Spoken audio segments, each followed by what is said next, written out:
Future సిటీలో land కొనాలని ఆలోచిస్తున్నారా? అయితే వెంటనే మాకు కాల్ చేసి పూర్తి వివరాలు తెలుసుకోండి. నమస్కారం. కార్తీక పురాణం 9వ రోజు పారాయణలోకి వచ్చాం. అయితే ఇప్పుడు ఈరోజు చెప్తున్నారు వశిష్ఠ మహర్షి, దామోదరుడికి ప్రీతికరమైన ఈ కార్తీక వ్రతాన్ని చేయని వాళ్ళు కల్పాంతం వరకు నరకాన్ని పొందుతారు. కార్తీక మాసం నెల రోజులు నియమంగా తాంబూల దానం చేసేవాళ్ళు జన్మాంతరమందు వాస్తవంగా భూమికి ప్రభు అవుతాడు. ఇప్పుడు మనకి రాజుల కాలం కాదు కదండి, అధికారం అవుతాడని చెప్పుకోవచ్చు. వచ్చే జన్మలో అధికారం వస్తుందట. కార్తీక మాసం మందు నెల రోజులు పాడ్యమి మొదలుగా ఒక్కొక్క దీపమును హరిసన్నిధిలో వెలిగించిన వాడు పాపాలని పోగొట్టుకుంటాడు. రోజు దీపం పెడితే పాపాలు పోగొట్టుకుంటారు, హరిసన్నిధిని పొందుతాం. పౌర్ణమి నాడు సంతానాన్ని కోరి సూర్యుడిని ఉద్దేశించి స్నానము దానము చేయాలి. అట్లా చేస్తే సంతానం కలుగుతుంది. ఎవరైతే పిల్లలు లేరో ఎవరికైతే వాళ్ళు పౌర్ణమి రోజున సూర్యారాధన, సూర్యుడికి నమస్కారం చేసి దీపం పెట్టుకుంటే కనుక సంతానం కలుగుతుందట. మనకి పౌర్ణమి నాడు అనగానే 365 ఒత్తులు వెలిగించడం మన విధానంగా కనపడుతుంది. పౌర్ణమి నాడు ఏం చేస్తాం, సాధారణంగా మనం చీకటి వేళల్లో రాత్రిపూట వెలిగిస్తాం కదా. సంతానార్థులైన వాళ్ళు ఉదయమే పొద్దున్నే ప్రాతకాల స్నానం చేసి సూర్యుడి కొరకు అని ఈ దీపం అని కనుక వెలిగిస్తే సంతానం కలుగుతుందని పురాణంలో చెప్పబడింది. కార్తీకంలో టెంకాయ హరిసన్నిధిలో దేవాలయంలో టెంకాయలు అంటే కొబ్బరికాయలు దానం చేసిన దాన్ని, ఆ దానం ఏంటి, దక్షిణ తాంబూలాదులతోటి బ్రహ్మగారు పురోహితులు ఉంటారు, అర్చకులు ఉంటారు, వాళ్ళకి కూడా ఇవ్వచ్చట. సంతాన విచ్ఛేదం ఉండదు, సంతానం కలుగుతుంది. రోగము, దుర్మరణము, వాటిని అలాంటి యోగాలు ఏమైనా ఉంటే అనారోగ్యం వచ్చే సూచనలు ఉన్నా అవి తగ్గుతాయట. దుర్మరణం అంటే మనకి జాతకాల్లో కొన్నిసార్లు చూడండి గండం అంటుంటారు, ఆ గండాలు దాటేస్తామన్నమాట. అయితే పౌర్ణమి నాడు హరిహరుల ఎదుట దీపస్తంభాన్ని పెట్టేవాళ్ళు వైకుంఠానికో కైలాసానికో అధిపతి అవుతారట. ఈ కార్తీకంలో హరిసన్నిధిలో స్తంభదీపాన్ని అర్పణ చేసిన వాడికి కలిగే పుణ్యం చెప్పడం మామూలు నా తరం కాదు, మామూలు విషయం కాదు అని చెప్తున్నారు. అయితే పౌర్ణమి రోజున స్తంభదీపాన్ని చూసే వాళ్ళకి పాపాలు సూర్యోదయం ముందు చీకట్ల వల్లే నశిస్తాయి.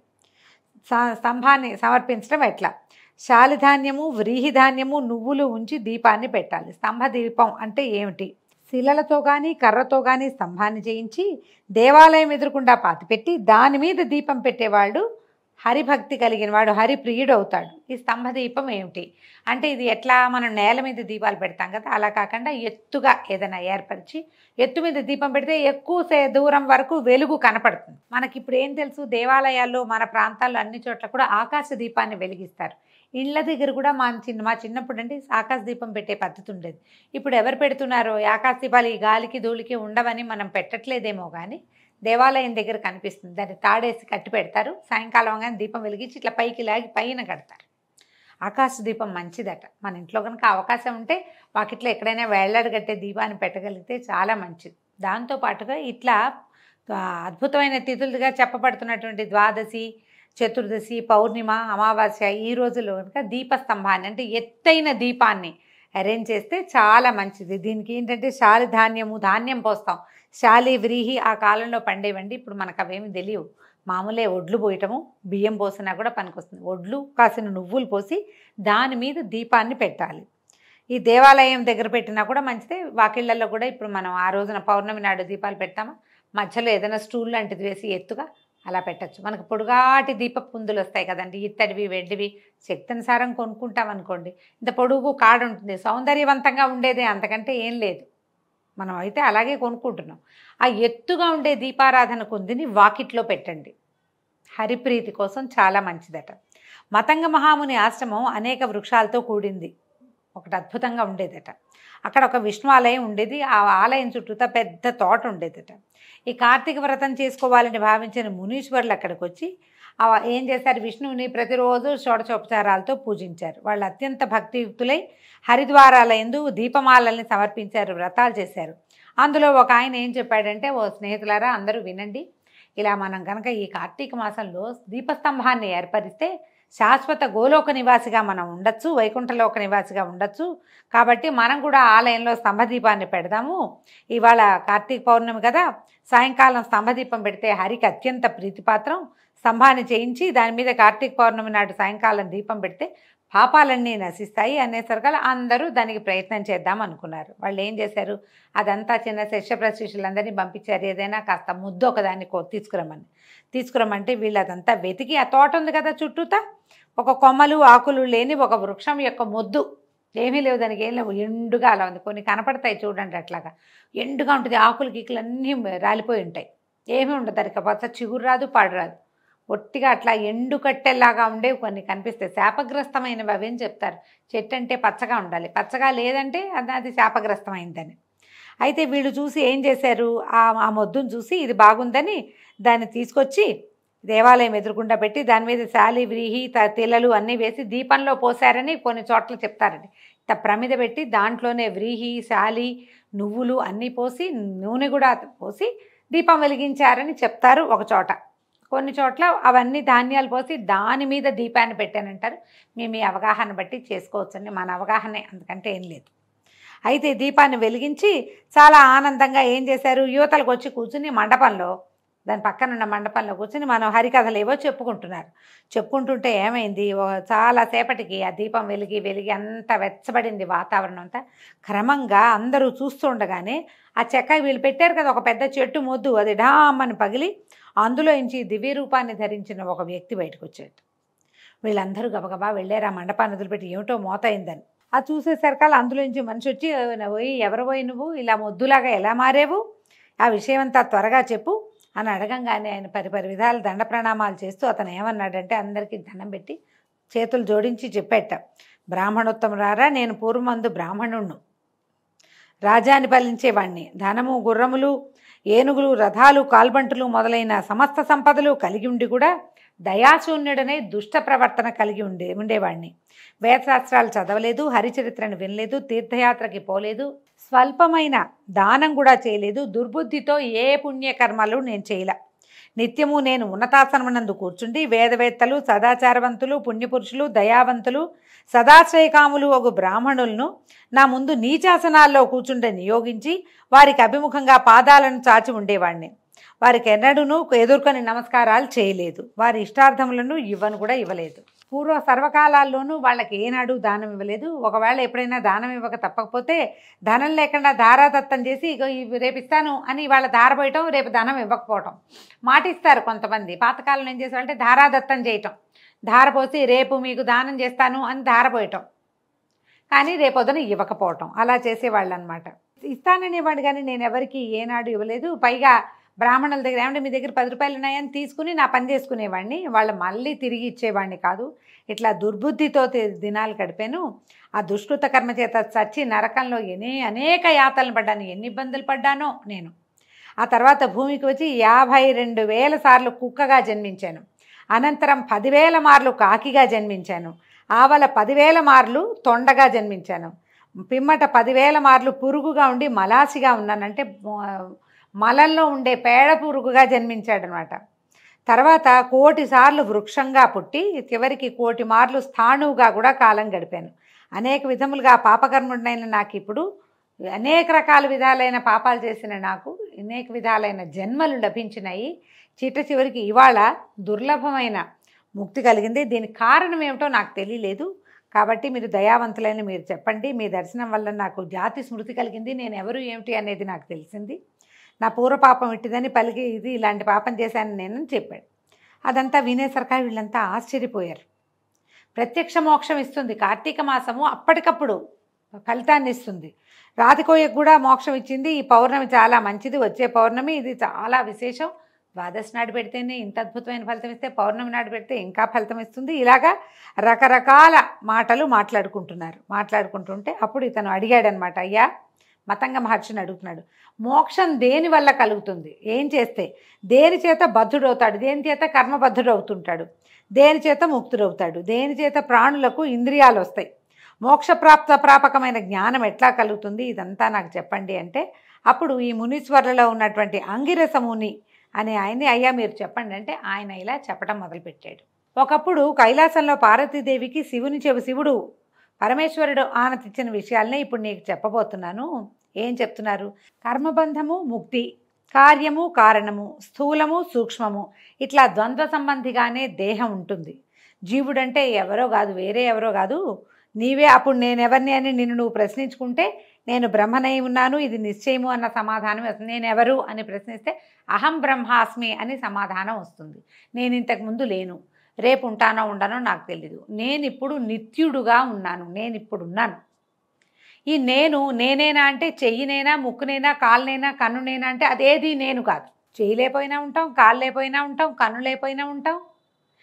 ఏది లేకపోతే ఉండం మనం, అదే బ్రహ్మం. అప్పుడు నీకు తెలుస్తుంది, అప్పుడు నీకు అర్థమవుతుంది అహం బ్రహ్మాస్మి, నేను భగవంతుడి యొక్క స్వరూపాన్నే తప్పిస్తే నేను వేరు కాదు. ఇప్పుడు నేను దేని చెప్పుకుంటున్నానో అది కేవలము ఒక చొక్కా మాత్రమే. ఈ చొక్కా విప్పి నేను ఇంకొక దేహాన్ని అనుసరిస్తాను, ఇంకో దేహం వైపుకు వెళ్తాను.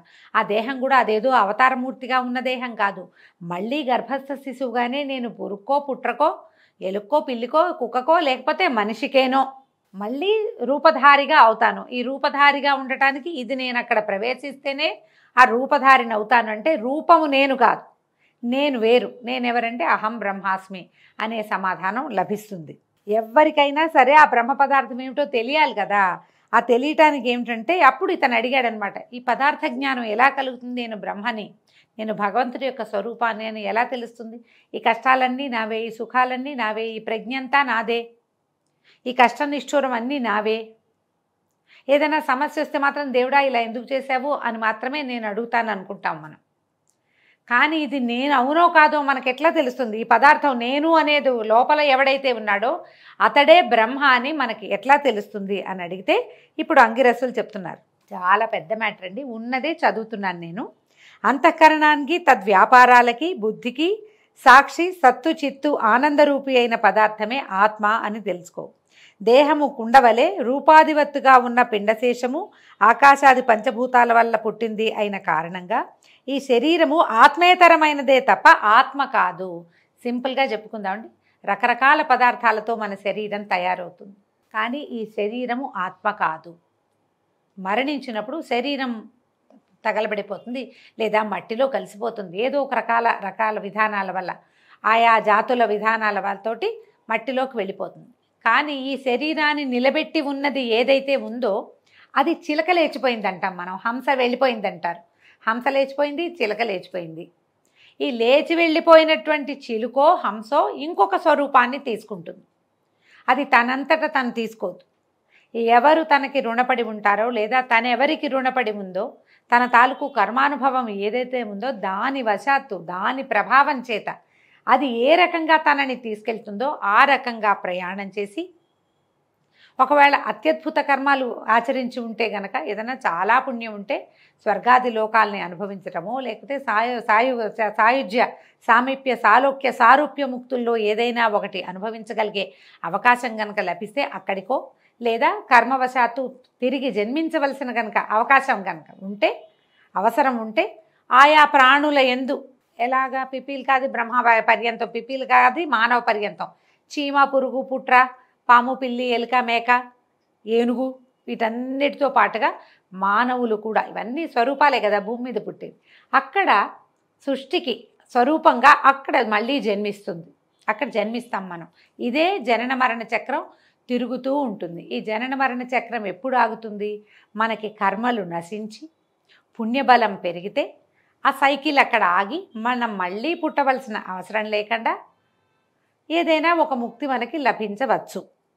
అయితే ఏ విధంగా అయస్కాంతమని ఇతరుల చేత ఆకర్షింపబడకుండా దేనికి వెళ్ళదు, అయస్కాంతం నుంచి ఉంటుంది. ఐరన్ ఏదైనా దాని దగ్గరకు వచ్చినాక ఇది పోయి దానికి అంటుకుంటుంది కదా. అదేవిధంగా తాను నిర్వికారి అయి బుద్ధ్యాతులను సైతము తెలింపచేస్తున్న దాన్నే ఆత్మ అని చెప్తారు. దీనికి ఏమీ లేదు, ఆత్మకి ఏమి అంటదు. తామరాకు మీద నీటి బొట్టు, మనం చేసేవన్నీ మనవి. ఈ ఆత్మ బ్రహ్మ పదార్థం ఏదైతే ఉందో దానికి ఏది అంటదో అది అలా నిశ్చలంగా మనల్ని చూస్తూ ఉంటుంది, తన దారిని తను వెళ్తుంది. ఈ పంచకోశాలతోటి పుడతామా మనం, అన్నమయ, మనోమయ, ఆనందమయ, 5 కోశాలు ఉన్నాయి. ఈ కోశాలలో కొన్ని ఆత్మను అనుసరిస్తాయి, కొన్ని మనని అనుసరిస్తాయి. ఇందులో ఒకటి వెళ్ళిపోయి నరకంలో మనం చేసిన పనులకి శిక్షను అనుభవిస్తుంది, లేదా స్వర్గంలో మనం చేసిన పుణ్యాలకి దాన్ని అనుభవిస్తుంది. ఇట్లా విచిత్రంగా చెప్తారండి. ఇది ఎలా ఉంటుందంటే అందులోకి వెళ్తే కానీ మనకు అర్థం కాదు, వెళితేనే అర్థమవుతుంది. ఆ వెళ్ళాలి అంటే ఈ ప్రాపంచికమైన వ్యవహారాల మీద దృష్టి తగ్గిపోవాలి. మనకేమనిపిస్తుందంటే తెల్లవారితే ఆకలిస్తుంది, రాత్రి అయితే నిద్ర వస్తుంది. ఈ ఆకలిని నిద్రని మన పుట్టినవాడు జంతువు కూడా జయించలేరు. వాటిని జయించినప్పుడు మనకి ఇది అర్థమవుతుంది. దానికోసమనే మనకేం చేస్తారు, ప్రతి సంవత్సరం అంతా ఇలాగే ఉపాసన కాండ నడుస్తూ ఉంటుంది. ఈ రోజుల్లో ఈ పూజ చేయాలి, ఈ రోజుల్లో ఇది చేయాలి, ఈ రోజుల్లో ఉపవాసం ఉండాలి, ప్రతిరోజు నిత్యము ఇవి తప్పనిసరిగా చేయాలి, ప్రతివాడు దేవాలయ దర్శనం చేయాలి. ఇవన్నీ ఎందుకు చెప్తారంటే ఈ రోజువారీ వ్యవహారాల్లో నుంచి అప్పుడప్పుడు అయినా అసలు నేను ఎవరనే ప్రశ్న మనకు వచ్చేదాకా మనం ఇవి చేసుకుంటూ ఉండాలి. అందుకని ఏటా కార్తీక మాసం వస్తుంది. దీని అన్నం మానేయటం, నిద్ర మానేయటం కాదు. అన్నం మానేసినా మానేయకపోయినా ఆలోచన పెంచుకోవాలి మనం. దానికోసం పురాణాదులుగా వింటూ ఉంటాం మనం. ఏదో ఒకటి పెద్దవాళ్ళు ఏం చెప్పారో విని దాని మీద ఇంకో కొంచెం ఆలోచిస్తే అసలు ఇది మనం ఇంత శరీరం కోసం ఇంత కష్టపడుతున్నాము, ఇది సాధారణంగా ఉండదు. ఇది మామూలుగా అసలు ఏదైనా విషయం ఎట్లా ఉంటుందంటే 6 రకాల పరిణామ క్రమాలు చెప్తారు. అసలు ఉండదు. మొదట మనం ఉన్నామా, లేము, ఎవరు లేరు ఇక్కడ, కానీ మనం పుట్టాం. మనలాగానే ప్రపంచం అంతా పుట్టింది చూడండి. రెండోది పరిణామ క్రమంలో ఈ పుట్టింది ఏమైంది, ఇంత పుట్టాము, ఇంత ఉన్నాము లోపల, తర్వాత ఇంత అయ్యాము 3 కేజీలు 2 కేజీలు, అంతే ఉండిపోయామా, ఉండిపోలే, పెరిగాం కదా. ఇది 3వ పరిణామ క్రమం, పెరగటం. మీరు చెట్టు విత్తనం చూడండి, అది కూడా అంతే. మొదట ఏమి ఉండదు, తర్వాత వస్తుంది, తర్వాత పెరుగుతుంది. ఈ పెరిగిన తర్వాత ఏమవుతుంది, కొంత పెరిగాక బాగా వికసిస్తుంది. మనం కూడా అలాగే మంచి వికాసాన్ని పొందుతాం. ఈ 10 ఏళ్ళు 9 ఏళ్ళు అప్పుడు ఉన్నట్టుగా మనం 19, 22, 26కు ఉండం కదా. చాలా వికసించి అత్యద్భుతంగా, బలంగా, సౌందర్యవంతంగా, చిన్నప్పటిలాగా కుతుకుతుమని ఊరికే అనారోగ్యాలు రాకుండా పరిపూర్ణ వికాసంగా, పరిపూర్ణ మానవులుగా పరిణమిస్తాం, పెరుగుతాం, మనం వికసిస్తాం. తర్వాత ఏమవుతుందంటే 50 వచ్చేసరికల్లా మెల్లిగా మోచేతుల దగ్గర స్కిన్ జారిపోతుంది, చెంపల కిందకి వస్తాయి, తలకాయ తెల్లబడుతుంది, కళ్ళ కింద చారులు వస్తాయి. ఇంతంత అన్నం తినేవాళ్ళం ఇంత అన్నంలోకి వస్తాము. మెల్లిగా క్షీణించడం మొదలు పెడుతుంది. చివరికి ఏమవుతుందంటే 6వ క్రమం చిలక లేచిపోతుంది. మీరు పువ్వు దగ్గర నుంచి, ఆకు దగ్గర నుంచి ప్రతి విషయాన్ని చూడండి, అంతా ఇదే. కానీ మనం ఏమనుకుంటామంటే మనమగానే ఉన్నాం, ఇదంతా శాశ్వతం, ఇదంతా మామూలుగానే ఉంది, ఇదంతా మందే, ఈ ప్రజ్ఞ అంతా మందే, ఇదంతా మనమే చేసాం, మన తెలివితేటలతోటే ప్రపంచం నడుస్తుంది, మన సైన్సే, మన సోషలే, మన ఆస్ట్రానమీయే పనిచేస్తుంది అనుకుంటాం. ఏమీ లేదు. మనం పుట్టాం, ఉండం, పుడతాం, పోతాం, ఇంతే. ఇది శాశ్వతమైనది. ఈ అశాశ్వతమైన ప్రాపంచిక సుఖాల పట్ల తాపత్రయపడద్దని, అప్పుడప్పుడు దీన్ని మొత్తాన్ని ఖాళీ చేసి నీలోకి నువ్వు ప్రయాణించే అవకాశం తీసుకోమని చెప్పడానికే ఏటా ఈ కర్మకాండలు, ఈ ఉపాసనా కాండలు ఇవన్నీ పెట్టారండి. మనకి 50 ఏళ్ళు చేసినా సరే కార్తీక మాసం మనకి జ్ఞానం కలగకపోతే మనం వృధా, ఇలాగే పోతాం, ఎలాగో పుడతాం మళ్ళీ. ఆ పుట్టే క్రమాన్ని మనం దాటాలంటే ఇలాంటిది ఆలోచించాలి, అర్థం చేసుకోవాలి. ఈ ఆలోచన కోసమనే మనకి పురాణాల్లో ఇలా చూడండి, ముందంతా ఏదో ఆటకాయ తనపు కథల్లాగా కనపడుతుంది. క్రమంగా మనకి ఉపాసన ఇది వచ్చేసింది. నిన్ను నువ్వు తెలుసుకో, ప్రత్యేగాత్మ భగవంతుడెవరు, నీ నుంచి ప్రత్యేకమైన వాడెవడు, నువ్వెవడివి, ఇలాంటి ప్రశ్నల్ని అడిగేవాళ్ళు, చెప్పేవాళ్ళు కూడా మనకి కనిపిస్తారు. అందుకని ఏం చేయమంటున్నారు, దీన్ని తెలుసుకోవాలి. అహం బ్రహ్మాస్మి అనేది నేనే భగవంతుని యొక్క స్వరూపాన్ని అనేది మనకి అర్థమయ్యే వరకు ఏం చేయాలి, శమదమాది సాధన సంపత్తితో శ్రవణ మననాదికాల్ని ఆచరించాలి. ఈ శమము దమం, నిశ్శబ్దంగా ఉండటం, ప్రశాంతంగా ఉండటం, పూజ చేసుకోవటం, ధ్యానం చేసుకోవటం, నియమంగా ఉండటం, పొద్దున్నే లేవటం, సూర్యోదయాత్ పూర్వమే లేవాలి. దానికి స్నానం ఏం చేయాలండి, ముందు రోజు రాత్రి పెందరాళే పడుకోవద్దు మనం. అంటే మన జీవితానికి ఒక నియమం ఉండాలి. తప్పనిసరిగా ప్రతిరోజు ఒకే విధానాన్ని అవలంబించాలి. దీంట్లో మళ్ళీ పూజాధికం చేయాలి, పొద్దున ఈ పూజ చేయాలి, సాయంకాలం ఆ పూజ చేయాలి, పురాణ శ్రవణం చేయాలి, ఎవరితో పోట్లాడకూడదు, ప్రశాంత చిత్తంగా, శాంత చిత్తుడుగా, స్థిర చిత్తుడుగా ఉండాలి. ఇవన్నీ ఏటా చేయిస్తారు. ఏటా చేస్తాం, స్థిర చిత్తం లేదు, శాంత చిత్తం లేదు, ఇంకేమీ లేదు మనకి. కార్తీకంలో చేయవలసిన మాటలు మాట్లాడతాం కానీ అసలు చేయవలసిన క్రియ ఏమిటో అది మనం ఆలోచించాం. ఎప్పుడో కుదురుతుందండి, మనకు కూడా ఎప్పుడో ఒకప్పుడు కుదురుతుంది. అది ఏనాడైనా కుదరచ్చు. కొంతమందికి 10 ఏళ్ళకి వచ్చినట్టు రమణ మహర్షిలాగా చిన్నతనంలోనే రావచ్చు. మహానుభావులు కోటికొకరు ఉంటారు అలాంటి వాళ్ళు. లేదా కొంతమంది 25-30 ఏళ్ళకి తెలియచ్చు, 50 ఏళ్ళకి తెలిసినా నయం, 70కి తెలిసినా నయమేనండి. కొంతమందికి 90 ఏళ్ళ దాకా సంసార తాపత్రయం ఉంటుంది. ఆ 90 తర్వాత కూడా జ్ఞానం కలగచ్చు. లేకపోతే మళ్ళీ వాళ్ళ ఇంట్లోనే మునిమనవుడుగా పుడతాడు, ఆయన ఈయన మనవడుగాను. అంతే. సంసార తాపత్రయం అంటే పుడతాం.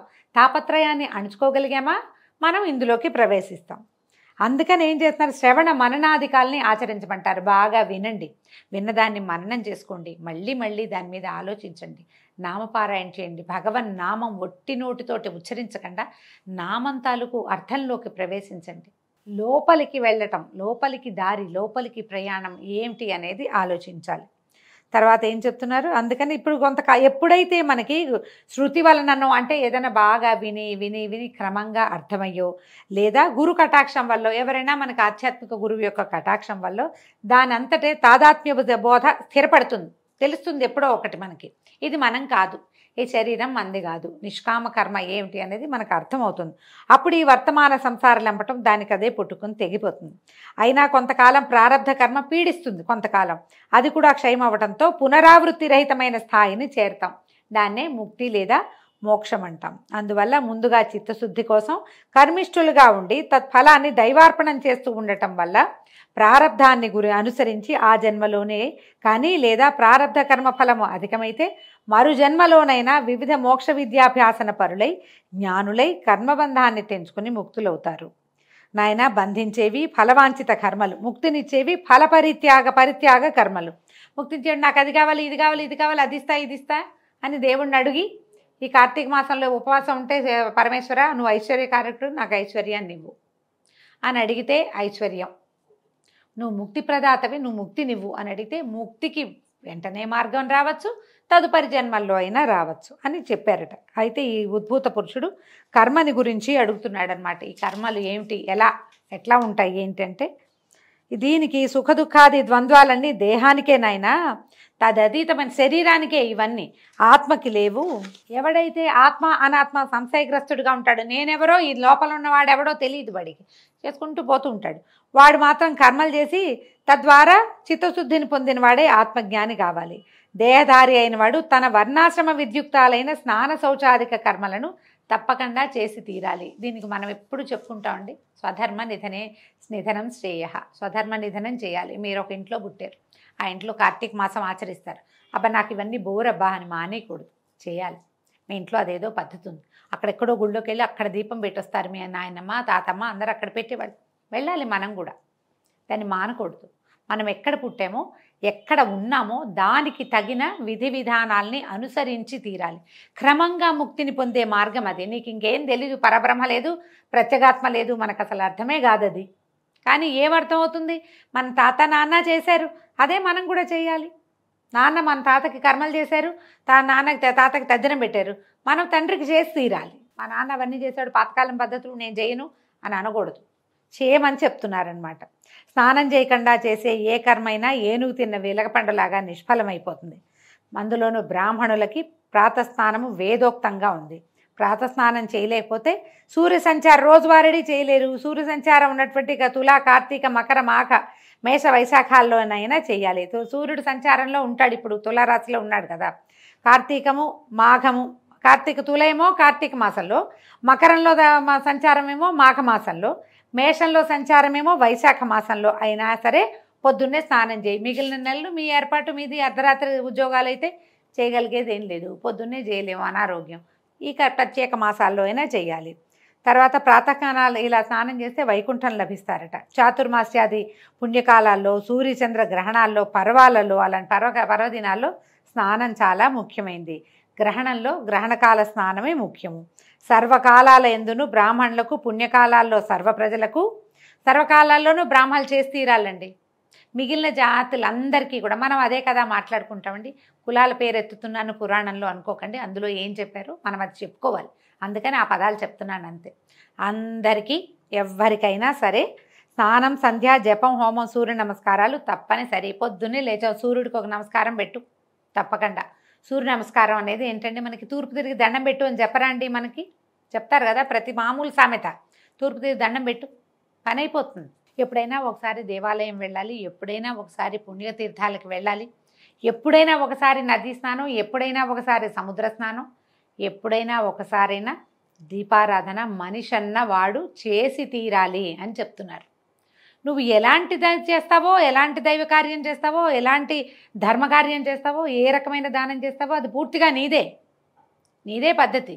ఇవి చేస్తే మంచిది, ఏదో ఒకటి చేయి కనీసం, అది విధానం. స్నానాన్ని వదిలిపెడితే కర్మభ్రష్టుడిగా జన్మిస్తారట. బోలెడన్ని చెప్పారండి. ఈ కార్తీకంలో కార్తీక దామోదరుడి కంటే దైవం లేడు. మిగిలిన నెలలు చేయలేకపోయినా ఈ ఒక్క నెలలో అయినా పొద్దున్నే స్నానం చేసి విష్ణువారాధనో శివారాధనో చేసుకోమంటున్నారు.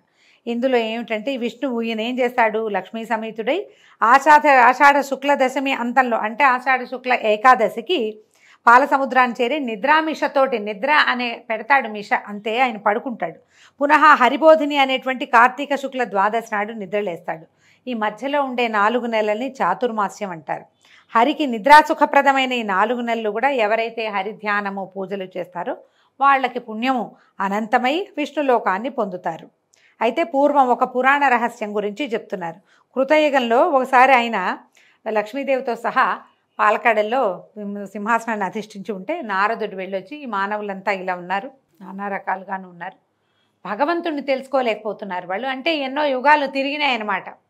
తిరుగుతూ ఉన్న క్రమంలోనే కృతయుగంలో అడిగితే అప్పుడు విష్ణువు ఏమన్నాడంటే మానవులని మనం పరీక్షిద్దాం, మానవులకి కొంత జ్ఞానబోధ చేద్దామని లక్ష్మీ సమేతుడై ఆయన గంగా తీరంలో ఒక తీర్థానికి చేరాడట. ఆ తీర్థానికి చేరిన తర్వాత విష్ణువు ఎలాంటి భావాల్ని పొందాడు, ఆయన ఎలాంటి మోక్షప్రదమైన విషయాలని మానవులకి తెలియజేశాడు మనం రేపటి భాగంలో తెలుసుకుందామండి. నమస్కారం.